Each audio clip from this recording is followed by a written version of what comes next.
Has a leak confirmed that Charlie Cox's Daredevil is about to return to our screens? Welcome to Sidetrack, your sci-fi TV and movie channel.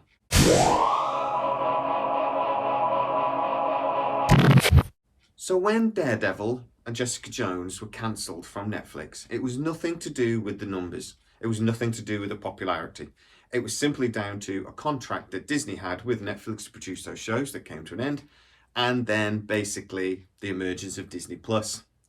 Unfortunately, though, that contract that Netflix had with Disney also had a little caveat that basically meant Disney couldn't do anything with these projects for a certain amount of time. Is that period of time now coming to an end? Because the rumours of Charlie Cox in particular returning as Daredevil seem to be growing more and more. So a lot of the rumours are around characters from The Punisher, Jessica Jones, and obviously the Daredevil.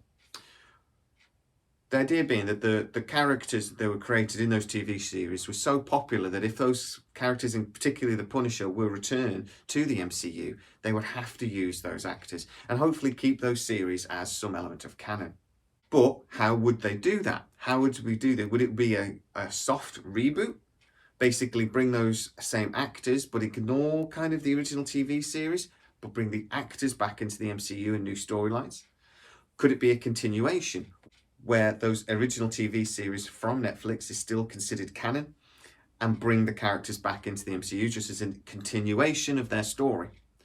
Or would it be a hard reboot where we just see new actors, new story, and basically everything to do with Netflix is ignored?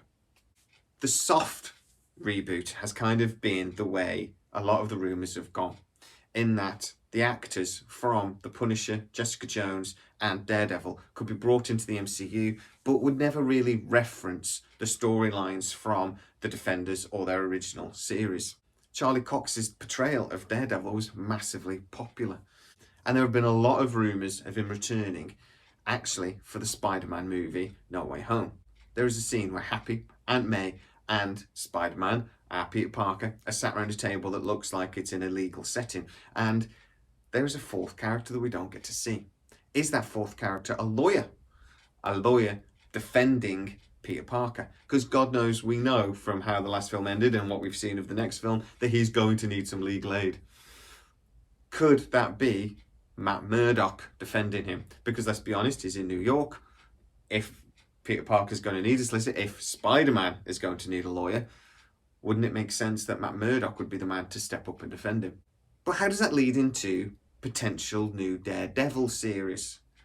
Well, there has been a leak through a Twitter account called RPK.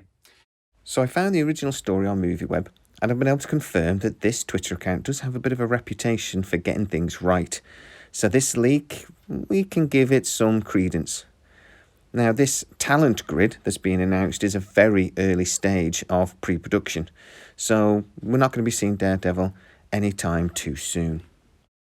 There is no way of knowing whether Charlie Cox at the moment is still involved, because he is asked regularly, are you going to return as the Daredevil? And he always answers, no comment, not answering. He doesn't say no, he doesn't say yes. He is very careful to make sure he doesn't say anything.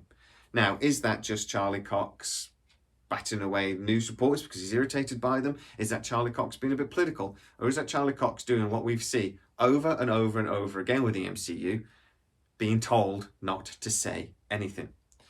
Have a look at any interview of any actor, except Mark Ruffalo, who is notoriously bad for saying too much in interviews.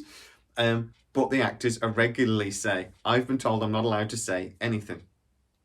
Because we always love a big surprise. Spider-Man character appearing when it did in the MCU for the first time was rumoured, but none of us were really sure until he actually appeared at the end of the movie. This is the way MCU like to do it. They like to keep us guessing. They like to throw us curveballs. They like to make us think one thing is happening while something else is happening over here. I think Kevin Feige, in his heart, is a little bit of a magician. He loves a distraction. So why do we want to see Daredevil return anyway?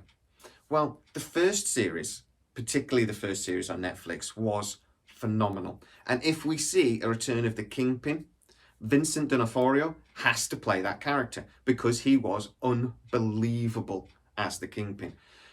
How many bad guys do you actually feel sorry for at the end?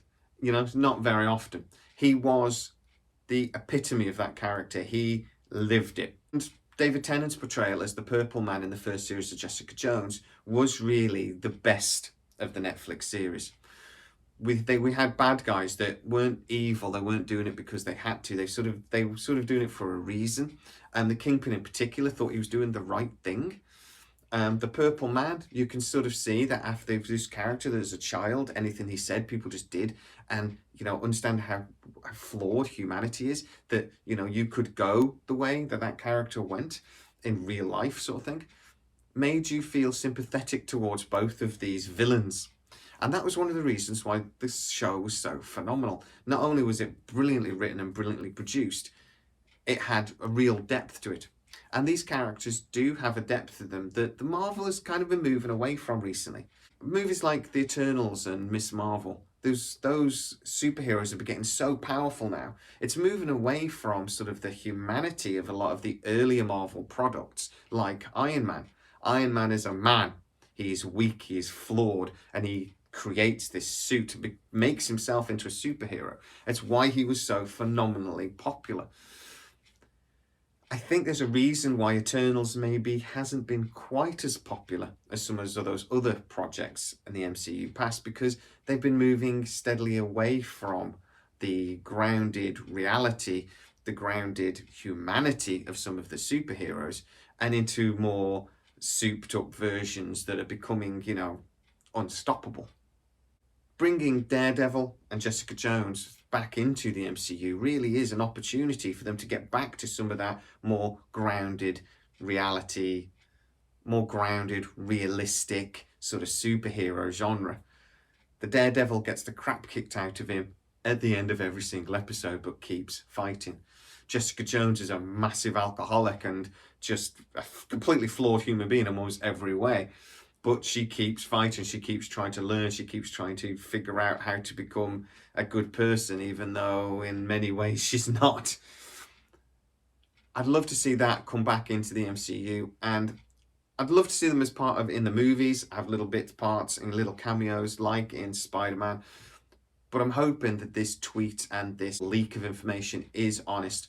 I do question why, if it is real, wasn't it actually announced on Disney Plus Day just a couple of days ago? But obviously, if it's in very early parts of production, then that's not going to happen. I mean, Echo was announced, and they've got an actor, they've got a storyline, and they've already started filming, and that was announced at that point. Disney don't seem to announce things until they're quite far along the line, so that's probably the reason. But tell me what you think, guys, and please leave a comment. What do you think? Do you want to see Daredevil's return? Do you want to see him in the movies? Do you want to see him as a standalone series? When are we going to see it is a big question. I don't think it's going to be for at least 2 years, but let's fingers crossed that we get something greenlit really soon and get something announced really soon. If you are new to the channel, by the way, please like, subscribe, hit that bell notification, share the video wherever the hell you like. Join us on Facebook. There is a link in the description. And also there's our Discord server where you can go and chat about all things sci-fi. And finally, thanks for watching, and I will see you next time.